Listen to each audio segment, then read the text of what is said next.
A Duna Televízió Hald Izrael zsidó vallási műsora szeretettel köszönti kedves nézőit itthon és határainkon túl. Műsorunk elején a zsidó ünnepkörhöz tartozó magyarázatot Kelemen Katalintól, a Szimsálom progresszív zsidó hitközség rabbiától fogjuk hallani. A Tu Bisvát ünnep gyökerei az ókor végére, a római korra nyúlnak vissza. A szentély lerombolása előtt a zsidók nagy része földműveléssel foglalkozott, így élő, eleven kapcsolatban álltak a természettel. A Tu Bisvát jellegzetes mezőgazdasági ünnep.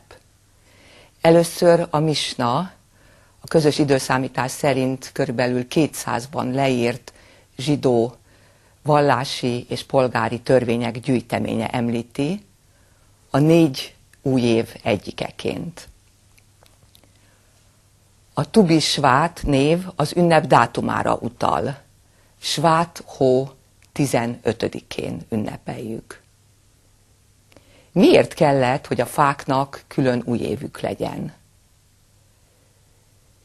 Ez egy misnai törvény, az adóhoz kötődő törvény.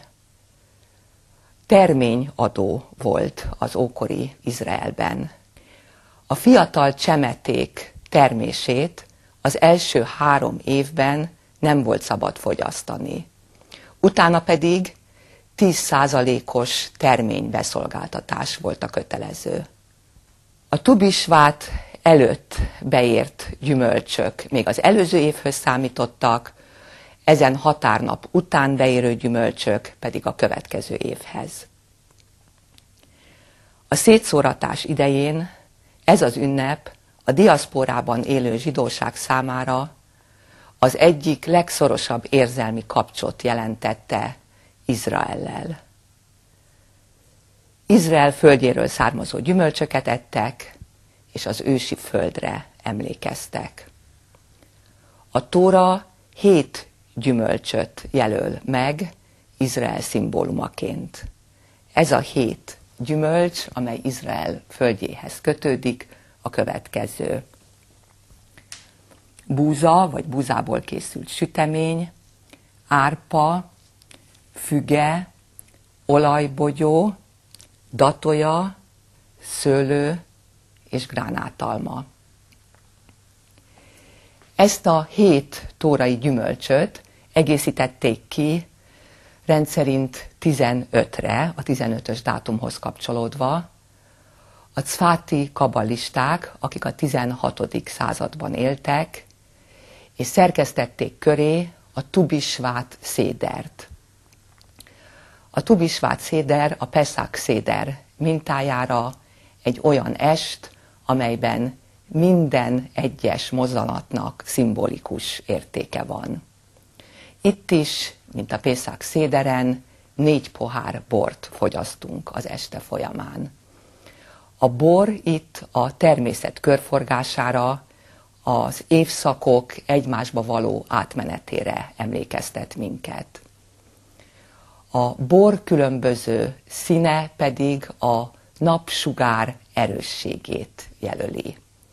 Kezdve a késő ősz, kora tél legsápadtabb, leggyengébb napsugárzásának fehérétől, egészen a nyár utó, kora ősz nagy szüretének égő, lángoló, tomboló, heves vöröséig. A gyümölcsök, amelyeket ezen az estén fogyasztunk, a megfelelő áldások kíséretében a kabbalisztikus 3 különböző szintű világ koncepcióhoz kapcsolódnak. Az első szintű világ a hétköznapi cselekedetek világa, amelyben a legsebezhetőbbek vagyunk, a legtöbb esély van a tévedésre.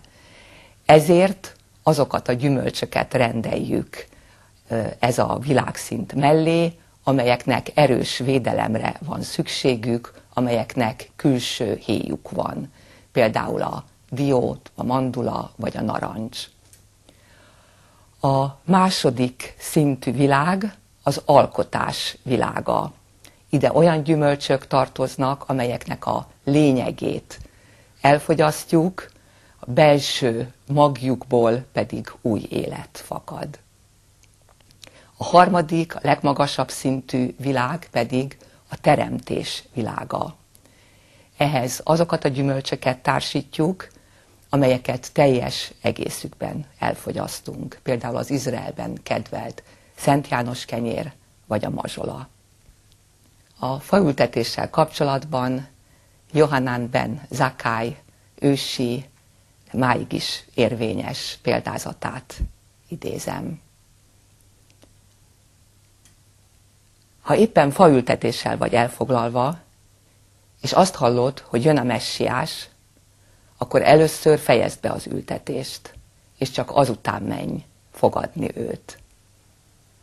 A megváltás magában az ültetésben van.